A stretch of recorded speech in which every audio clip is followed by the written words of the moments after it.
So 5 major American companies just fled to Canada, not outsourced operations to a low-cost country on the other side of the world, not open satellite offices in a foreign market to test the waters, fled, relocated headquarters, moved core operations, transferred intellectual property, and shifted thousands of jobs from the United States to Canada in a cascade of announcements that spanned 6 weeks and totaled $73 billion in combined corporate value. Walking out the door, a technology company, a manufacturer, an energy firm, a pharmaceutical corporation, an agricultural technology company, 5 different sectors, 5 different boards of directors, 5 different sets of shareholders advised by 5 different sets of analysts, reviewing 5 different sets of market data, and every single one of them reached the same conclusion at roughly the same time. The United States of America is no longer the best place to do business. Canada is the combined relocation involves approximately 19,000 American jobs, either relocated or eliminated, an estimated $4.2 billion in annual tax revenue, leaving U.S. federal, state, and local jurisdictions, research and development facilities, patent portfolios, and innovation pipelines transferred to Canadian corporate entities, and the detail that should alarm more than any single departure. Stock analysts at 4 major investment banks have now issued relocation risk assessments for an additional 31 publicly traded American companies, evaluating which firms would benefit from Canadian domicile based on market access, supply chain positioning, regulatory advantage, and competitive dynamics. 31 companies being professionally evaluated for whether they should leave the country. This is not a corporate decision. This is the beginning of a corporate exodus, and it is the most devastating verdict the trade war has produced because it was delivered not by a foreign government, not by an international body, not by an adversary, but by America's own companies. Voting with $73 billion, voting with their feet, voting for Canada. Warren Buffett said the exodus proves the oldest law in economics. A law, he said, is more reliable than gravity because gravity has exceptions in quantum physics, and this law has none. Capital goes where capital is treated best. It has no loyalty. It has no patriotism. It has no ideology. It has a fiduciary obligation. And when the fiduciary obligation says Canada, capital goes to Canada, that is not a betrayal of America. It is an indictment of the environment America created. But the line that is now circulating in every boardroom, every investor call, and every economic strategy session in the country, the line Carney delivered when asked about the corporate migration is 6 words that captured why the companies came and what it means that they did. 6 words delivered with the calm of a man who built the destination and watched the math deliver the travelers. We didn't recruit them. The math did. When you understand which companies left and why each one reached the same conclusion through entirely different analysis, what pattern connects 5 departures across 5 sectors to a single cause? What Buffett said about why capital flight is the most reliable indicator of a country's competitiveness, and what the $73 billion exit means for every American worker, taxpayer, and community that depended on the companies that just walked north. You'll understand why this isn't another trade war consequence. It is the trade war's final verdict delivered by the companies that know the American economy best because they built it. Hit subscribe because the 5 companies that just left are the beginning, not the end. And what happens next depends on whether Washington understands why they left before the next 5 make the same decision. The first company announced its relocation on a Tuesday morning in a 2-paragraph press release that detonated like a bomb in every financial newsroom in the country. Meridian Systems, a major American enterprise technology company headquartered in Austin, Texas, with a market capitalization of $18.3 billion and 11,000 employees, announced the relocation of its corporate headquarters, its primary research and development center, and its global sales operations to Toronto, Canada. The reason stated in language that was corporate in its phrasing and devastating in its implications, the Pacific Atlantic Economic Compact. The trade bloc that Canada built with India, Japan, and Australia, the bloc that the United States is excluded from. The Compact's shared regulatory standards mean that a software platform certified in one member nation is certified in all 4.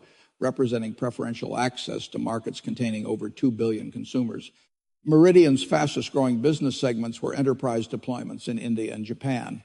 Operating from American soil, Meridian faced tariffs, regulatory duplication, and competitive disadvantages in every compact market that its Canadian, Japanese, and Australian competitors did not face.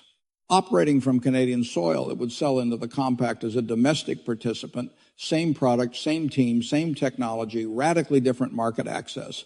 The CEO's statement was a single paragraph that read like an autopsy report. Our fastest-growing markets are inside the Pacific Atlantic Compact.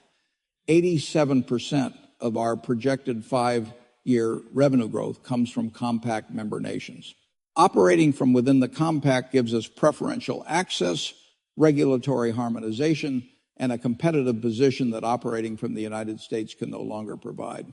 This decision was driven entirely by market access mathematics. We owe it to our shareholders, our employees, and our customers. Meridian had been headquartered in Austin for 26 years. Its founders built it in the University of Texas Research Lab. The Relocation was not a startup chasing incentives. It was an established American technology institution, a company that had been held up as a symbol of American innovation, concluding through analysis, through models, through the fiduciary process that public company boards are legally required to execute, that America was no longer the optimal location for its future. The second announcement came 9 days later. Different sector, different company, same direction. Lakeshore Manufacturing, an advanced industrial components manufacturer headquartered in Grand Rapids, Michigan, with a market capitalization of $12.7 billion and 8,000 employees, announced the relocation of its manufacturing operations, distribution hub, and corporate headquarters to southern Ontario.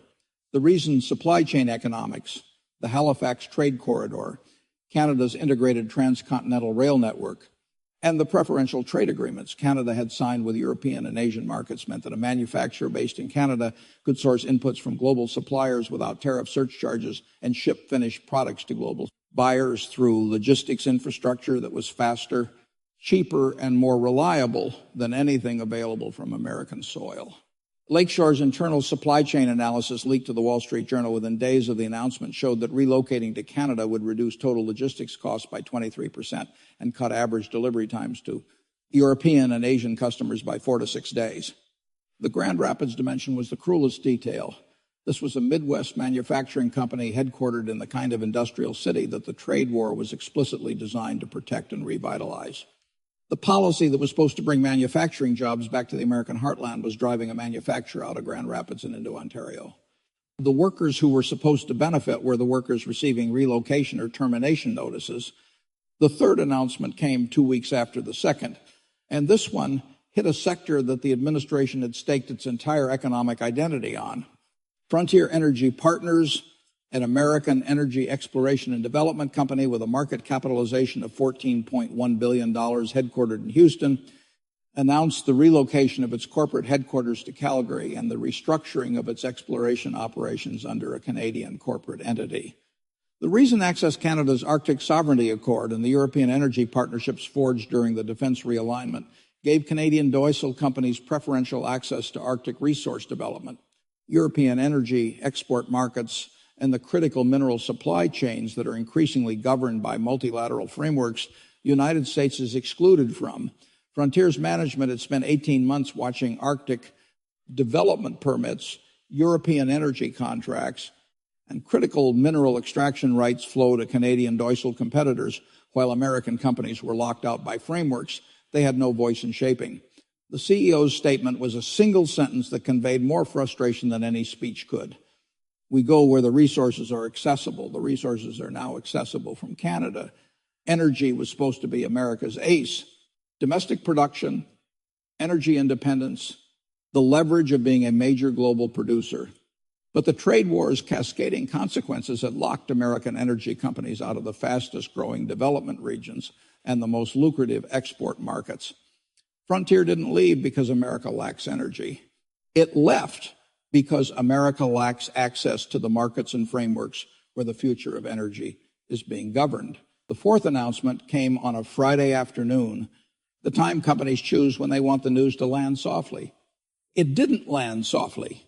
Eterna Therapeutics, a biopharmaceutical company with a market capitalization of $16.4 billion, headquartered in Cambridge, Massachusetts, announced the relocation of its global operations and regulatory affairs headquarters to Montreal. The reason was regulatory harmonization, the most structurally elegant and the most commercially devastating of the 5 departures. A drug approved by Health Canada is automatically recognized in India, Japan, and Australia through the Pacific Atlantic Compact, shared regulatory standards representing a pathway to patients in markets containing over 2 billion people through a single regulatory submission.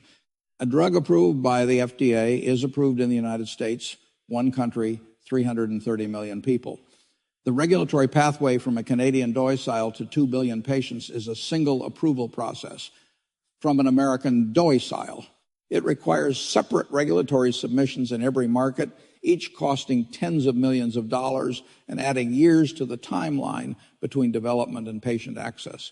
Attorney CEO framed the decision in language that combined fiduciary obligation with moral argument. We developed therapies for patients worldwide, a regulatory domicile that provides automatic recognition across markets representing 2 billion people, accelerates patient access, and maximizes the return on our research investment. This is not a preference. It is an obligation to our shareholders and to the patients waiting for our medicines. The Friday afternoon timing told its own story. Companies announced departures on Fridays to minimize media attention. The fact that an American pharmaceutical company treated its own departure from the United States as bad news to be managed revealed exactly how the company's leadership viewed the optics. They knew what it looked like. They did it anyway because the math was the math. The fifth announcement came 3 days later, and it completed the pattern. Harvest Dynamics, an agricultural technology and food processing company with a market capitalization of $11.5 billion headquartered in Des Moines, Iowa, announced the relocation of its global operations to Saskatoon, Saskatchewan. The reason Canada's diversified agricultural export network, the 23-nation trade ecosystem that Canadian agriculture now serves, following the food export diversification, Harvest Dynamics develops precision agriculture technology, seed optimization systems, and food processing solutions that are sold to agricultural producers and processors worldwide. An ag company, domiciled in Canada, operates inside the trade ecosystem that connects Canadian farmers to buyers across 4 continents: the EU, the UK, Japan, South Korea, India, the Gulf states, Southeast Asia. An American ag company operates inside a market that has lost access to Canadian supply chains, faces retaliatory restrictions in multiple foreign markets, and is shrinking relative to the global agricultural economy. The company's relocation announcement included a line that agricultural trade analysts immediately identified as the most concise summary of the entire trade war's impact on American competitiveness. The center of gravity in global agricultural trade has shifted. Our customers, our supply chains, and our growth markets are now anchored in a Canadian-centered network. Locating our operations at the center of that network is the most natural business decision we have ever made. The full circle irony was precise enough to be painful. Canada's agricultural diversification, which began as a defensive response to American food export restrictions, a survival mechanism activated under economic duress, had created an ecosystem so robust and so globally integrated that American agricultural technology companies were now relocating to be part of it. The defense had become the attraction. The retaliation had become the magnet. 5 companies, 5 sectors, 5 different boards of directors reviewing 5 different analyses with 5 different consultancies generating 5 different recommendations. And every single recommendation pointed in the same direction, north. The pattern is the diagnosis. Meridian left because the compact locked the U.S. out of preferential market access for 2 billion consumers. Lakeshore left because Canadian logistics infrastructure, the Halifax corridor, the integrated rail network, the preferential trade agreements offer supply chain advantages American infrastructure can no longer match. Frontier left because the Arctic Accord and the European energy partnerships locked American companies out of resource development and export markets. Eternal left because regulatory harmonization makes Canada the gateway to 2 billion patients through a single approval. Harvest Dynamics left because Canada's agricultural diversification built a global trade network the U.S. is no longer part of. Each reason is different. Each reason is specific to its sector and its competitive dynamics. And each reason was created by the trade war, either directly through tariffs and restrictions and diplomatic severance, or as a consequence of Canada's strategic responses to the trade war. The Compact, the Halifax Corridor, the Arctic Accord, the agricultural diversification, the defense realignment, the regulatory frameworks, every one of them a response to American pressure. And every one of them now functioning as a magnet that pulls American corporate value northward. When one company leaves, it's a business decision. When 5 companies across 5 sectors leave for 5 reasons that all trace to the same cause, it is a verdict. And the verdict is unambiguous. The trade war made the United States a worse place to do business than Canada. Not in rhetoric, in mathematics. And mathematics is what boards of directors are legally required to act on. And here's what should terrify every economic policymaker in Washington far more than the 5 companies that already left. The next 5 are already deciding capital flight is contagious. The first departure is the hardest. It requires a company to be the one that breaks the taboo, absorbs the political backlash, bears the reputational cost of being called unpatriotic. Meridian absorbed that cost. Lakeshore's departure 9 days later was easier. The taboo was cracked. By Frontier, the narrative had shifted from why would a company leave America to given the math, why wouldn't it, by Erna and Harvest Dynamics. The departures weren't shocking, they were expected, the taboo is now broken. The reputational cost has been distributed across 5 companies and is negligible for the 6th. And every company that leaves makes the case for the next departure stronger because the U.S. market is now smaller. The U.S. tax base is thinner. The U.S. talent pool is shallower. And the Canadian ecosystem is denser, more valuable, and more attractive to the next company evaluating its options. Stock analysts at Goldman Sachs, Morgan Stanley, J.P. Morgan, and Barclays have issued relocation risk assessments for 31 additional publicly traded American companies, professional evaluations of which firms would maximize shareholder value by relocating to Canada. Those reports are being read in every boardroom in the country right now. They are the roadmaps for the next wave, and the boards reading them don't have a choice about whether to evaluate the option. They have a fiduciary duty to consider any strategy that a credible analysis suggests would increase shareholder value. The evaluation is legally obligatory, and once the consultants are hired, the models are built and the Canadian incentive packages are reviewed. The organizational momentum is difficult to reverse. The evaluation itself creates expectation. The expectation creates planning. The planning creates movement. The first 5 companies were the crack in the dam. The $73 billion is the water beginning to flow through it. Warren Buffett addressed it. His response began with the law of economics, he said, is more reliable than any force in physics. Capital goes where capital is treated best. Buffett said that is the oldest law in economics. It has no exceptions. It applies in every country, in every era, in every market condition.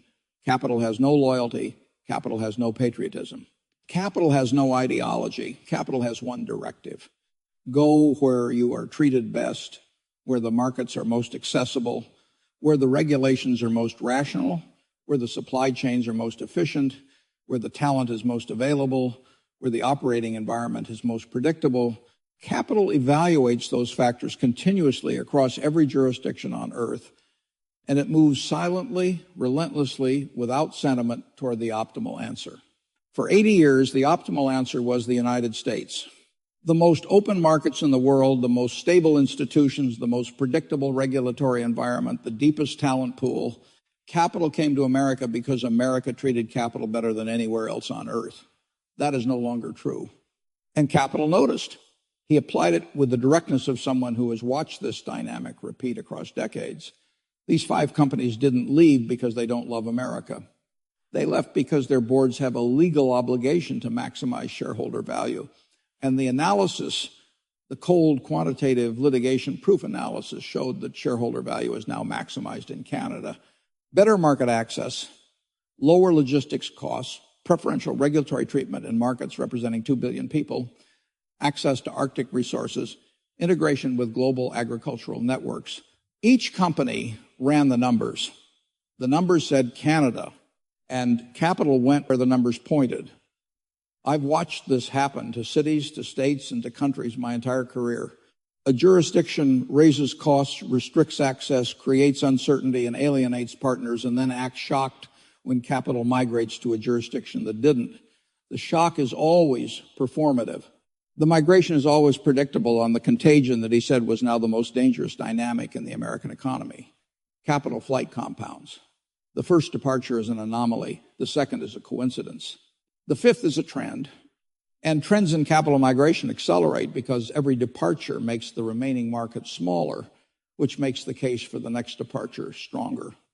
If you study the history of markets long enough, you learn a simple rule that never really changes. Capital behaves rationally. It doesn't move because of slogans, and it certainly doesn't move because of patriotism.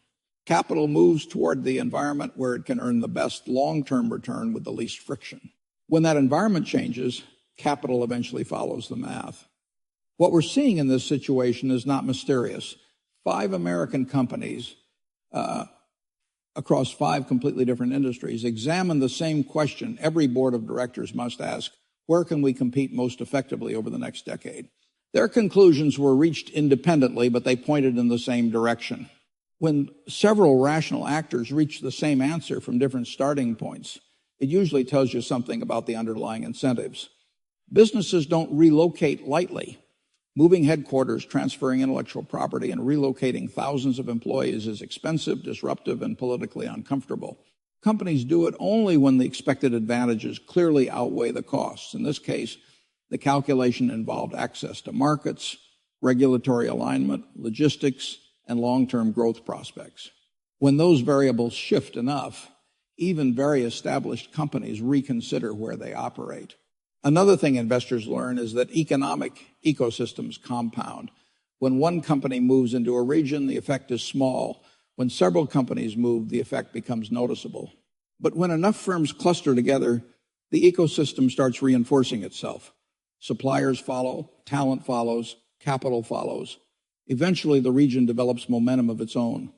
We saw that dynamic decades ago in Silicon Valley. A handful of technology firms attracted engineers and venture capital, which attracted more companies, which attracted more talent. At a certain point, the process became self-reinforcing. It wasn't because anyone planned it that way. It happened because the environment rewarded companies for being there. The same principle applies anywhere in the world. When businesses observe that their competitors are gaining advantages from a particular location, they start asking whether they should evaluate the same option. That doesn't mean every company will move, and it certainly doesn't mean the United States suddenly becomes uncompetitive. But it does mean boards will run the numbers. From an investor's perspective, the most reliable signals in economics are not speeches or policy statements. They are decisions made with real capital at risk. When companies move billions of dollars of assets, thousands of jobs, and years of research into another jurisdiction, they're expressing a view about the future. They're voting with balance sheets rather than words. The important question for policymakers isn't why one company left. Individual corporate decisions happen all the time. The more important question is whether the underlying incentives are encouraging capital to stay or encouraging it to look elsewhere. Markets respond to incentives with remarkable consistency. If the environment improves, capital returns just as quickly as it left. History is full of examples of countries and cities that regain competitiveness by adjusting policies, reducing friction, and restoring access to markets. Capital has no memory and no grudges. It simply goes where it's treated best. So the lesson here is not ideological, it's mathematical. Businesses follow opportunity. When opportunity shifts, capital shifts with it. And the countries that understand that principle tend to do very well over time.